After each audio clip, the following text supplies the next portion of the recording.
In this video, we are going to learn about the neural basis of learning, memory, cognition, sleep, and arousal. These are a bit broad topics, and along with that, biological clocks. The neural basis of learning is a complex process involving many different regions of the brain and the various neurotransmitters associated with that. The hippocampus. The hippocampus is a region of the brain that is involved in the formation and consolidation of memories. Studies have shown that damage to the hippocampus can impair learning and memory formation. The hippocampus receives inputs from other regions of the brain, including the cortex and the amygdala, and is thought to be particularly important for the formation of spatial memories. Long-term potentiation. LTP or long-term potentiation is a process that occurs in the synapses between neurons in response to repeated stimulation. During LTP, the strength of the synapses is increased, allowing for more efficient communication between neurons. LTP is thought to be an important mechanism underlying learning and memory formation. Neurotransmitter systems. Several different neurotransmitter systems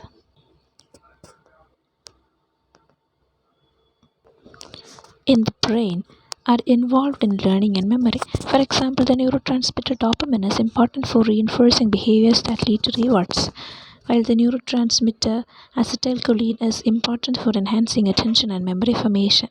So, dopamine is something which is associated with reward, a sense of rewards, and acetylcholine is something which is related to something in the sense it's neurotransmitter which is related to wakefulness and attention and memory formation. The neurotransmitter glutamate is also important for LTP and synaptic plasticity. Neural plasticity. Neural plasticity refers to the ability of the brain to change and adapt in response to experience.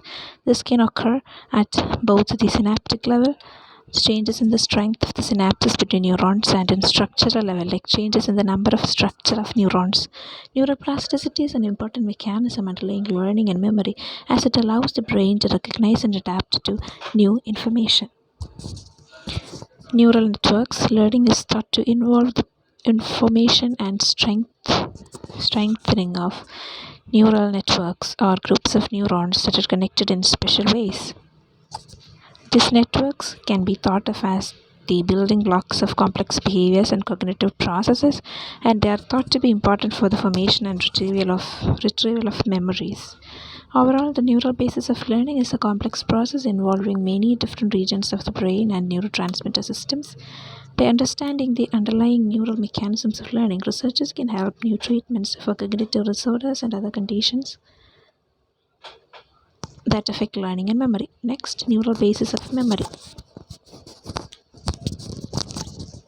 The neural basis of memory involves complex interactions between various regions of the brain, neurotransmitter systems, and neural plasticity. Here are some examples of the neural basis of memory. The hippocampus. The hippocampus is the region of the brain that plays a crucial role in the transformation and consolidation of memories. Studies have shown that damage to the hippocampus can impair the ability to form new memories, while stimulation of the hippocampus can enhance memory retrieval. The hippocampus is also thought to be particularly important for the formation of spatial memories. Long-term potentiation or LTP. Long-term potentiation is a process that occurs in the synapses between neurons in response to related stimulation. During long-term potentiation, the strength of the synapse is increased, allowing for more efficient communication between neurons. LTP is thought to be an important mechanism underlying memory formation and consolidation.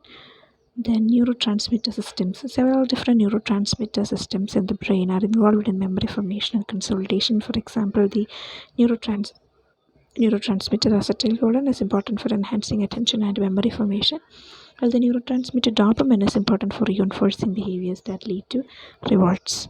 The neurotransmitter glutamate is also important for LTP and synaptic plasticity. Neural plasticity. Neural plasticity refers to the ability of the brain to change and adapt in response to experience. This can occur at both the synaptic level, changes in the level of synapses between neurons, and the structural level, changes in the number of structures of neurons. Neural plasticity is an important mechanism underlying memory as it allows the brain to recognize and adapt to new information. Neural networks. Memory is thought to involve the formation and strengthening of neural networks or groups of neurons that are connected in specific ways. These networks can be thought of as the building blocks of complex memories and cognitive processes. Overall, the neural basis of memory is a complex process involving many different regions of the brain and neurotransmitter systems. By understanding the underlying neural mechanisms of memory, researchers can develop new treatments for cognitive disorders and other conditions that affect memory. So, neural basis of cognition in detail. The neural basis of cognition refers to the underlying mechanisms by which the brain processes and integrates sensory information, forms perceptions, and generates thoughts, emotions, and behaviors. It involves complex interactions between various regions of the brain, neurotransmitter systems, and neural plasticity. Here are some key examples of the neural basis of cognition. Sensory processing. Sensory information from the environment is received by sensory neurons and transmitted to specific regions of the brain and are responsible for processing a particular type of information. For example, visual information is processed in the occipital lobe of the brain, while auditory information is processed in the temporal lobe. The processing of sensory information involves the integration of information from multiple sources as well as the filtering of irrelevant information. Attention refers to the ability to selectively focus on certain aspects of the environment while ignoring others. Attention is controlled by several different regions of the brain, including the prefrontal cortex, prefrontal cortex, and parietal cortex. Parietal cortex, prefrontal cortex, and parietal cortex.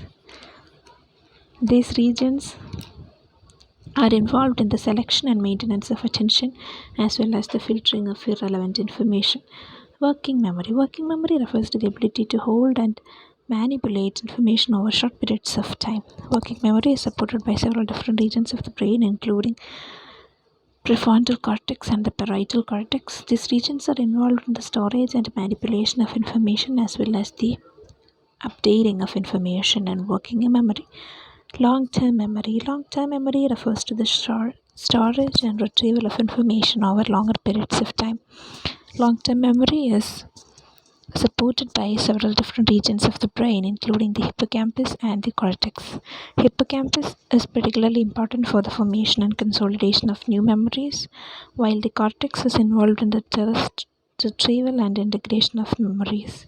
Executive functions. Executive functions refers to a set of cognitive processes that are involved in goal-directed behavior, including planning, decision-making, and self-control.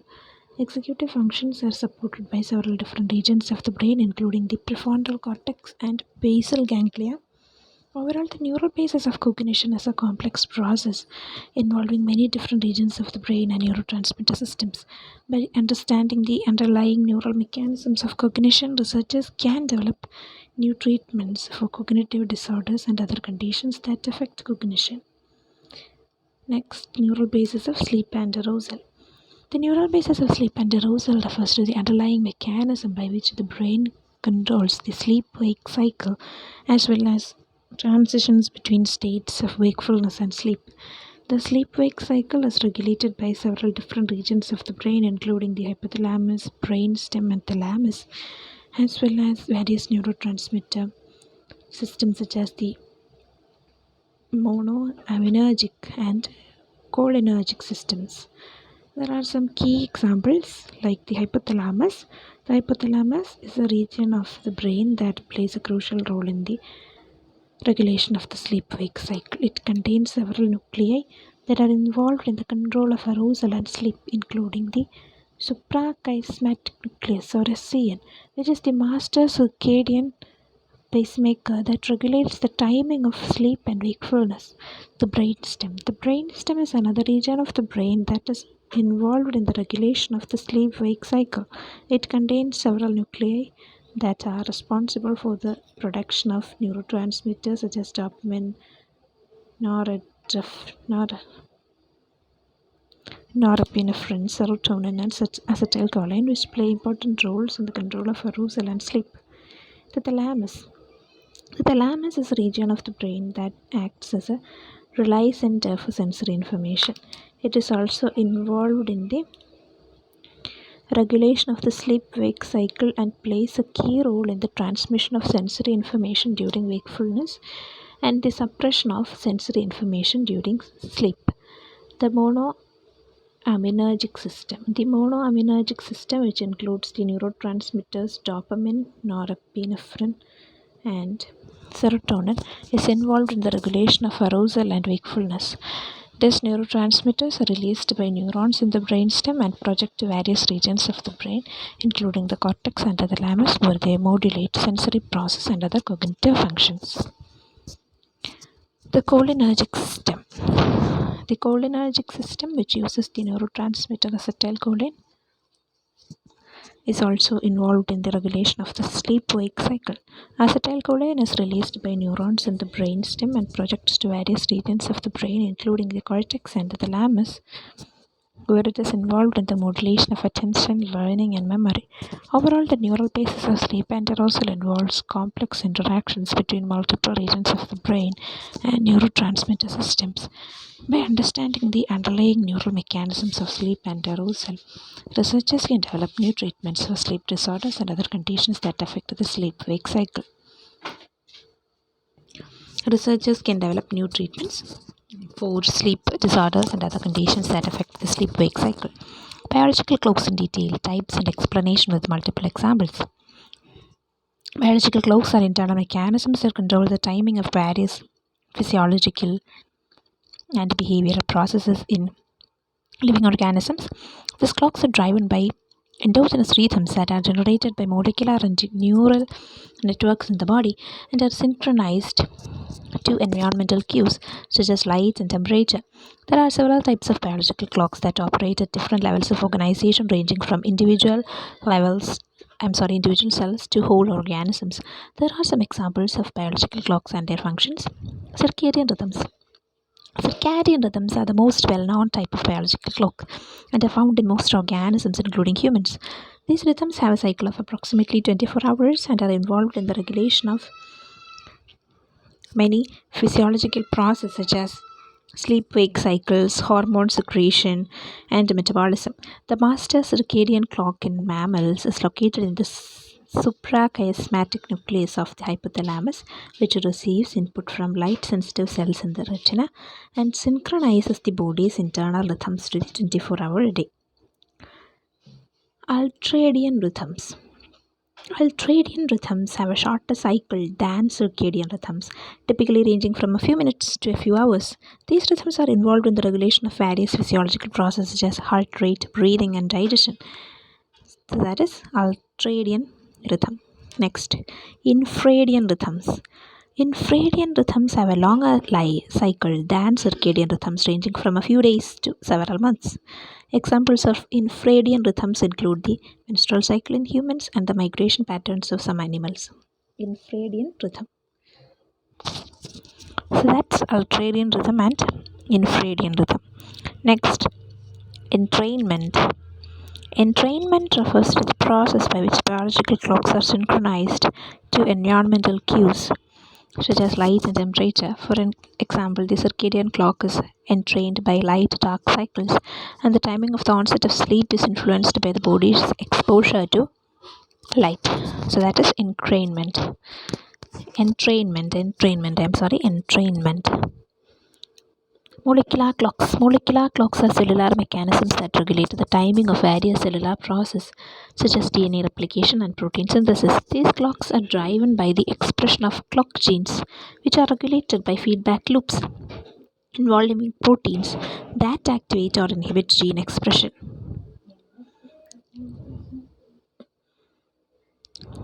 Overall, biological clocks are essential for the regulation of many physiological processes in living organisms, and their disruption can lead to various health problems such as sleep disorders and metabolic diseases.